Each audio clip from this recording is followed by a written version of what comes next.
Every now and then a footballer arrives and you just know, this kid is different. The touch, the swagger, the electricity in the air when the ball reaches his feet. A prodigy forged in the heat of the favelas. A samba prince born with the rhythm of football in his blood. They called him the next Pele, and for a few years the world believed it. He grew up where football is more than a game. It's escape, identity, hope. His first ball was made of plastic bags tied with rope. By age 8, he was embarrassing kids twice his size.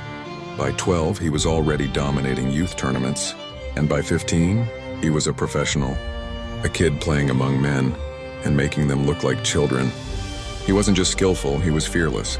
Showboating at 17 in front of 40,000 fans? Nothing to him. He would rainbow flick defenders, nutmeg captains, dance in celebration. And the world took notice. You don't dominate Brazil without Europe calling. And Europe didn't just call, Real Madrid called. Not just any club in the Galacticos. When Los Blancos sign you, the pressure is insane. But he didn't care. He thrived on pressure. At Madrid, he trained alongside legends. He learned discipline, tactics, speed of play, but he also delivered magic of his own.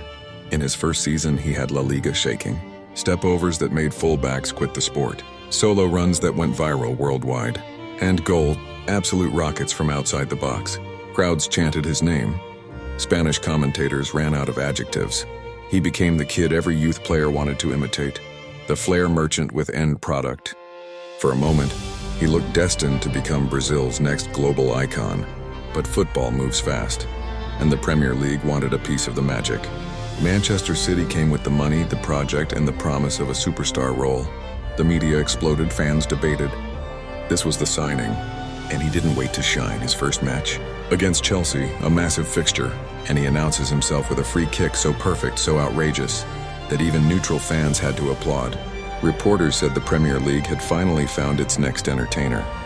The flair, the tricks, the unpredictability. English defenders were terrified every time he picked up the ball. He was the player kids copied on playgrounds, the one with the aura, the one who could change a match in a second. But football has two matches, one on the pitch and one off it. And off the pitch, he was losing badly. The parties became more frequent. The nights out became routine. Photos leaked, videos leaked. Rumors spread, drinking, clubbing, fighting, women, entourages. Then came the injuries. At first small ones, tight muscles, minor strains. Then bigger ones, hamstring tears, ankle damage. The Premier League is ruthless. No excuses, no hiding places. And slowly, painfully, the magic began fading. When Manchester City let him go, many thought his career was over.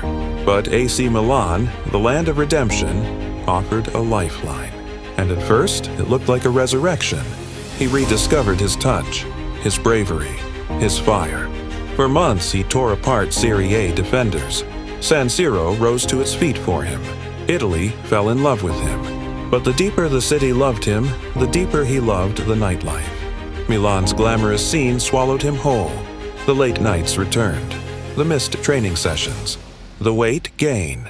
The fines, the arguments. And once again, his form collapsed. Football controversies are one thing, but what came next was something far darker. A case was opened in Brazil, a rape accusation, a horrifying situation that shocked the world. Fans didn't want to believe it. Sponsors dropped him. Clubs distanced themselves. The trial dragged on for years. Evidence, testimonies, witnesses. His lawyers claimed innocence. The victim described trauma. It became a national story. And finally, the court delivered a verdict. Guilty. The man once hailed as the next Pele, the boy who lit up the football world, now sits in a Brazilian prison cell. He had everything, the God-given talent, the opportunities, the platform to become an all-time great. He could have been a hero, a legend, a face of world football. But talent alone isn't enough. Discipline dot character. Choices.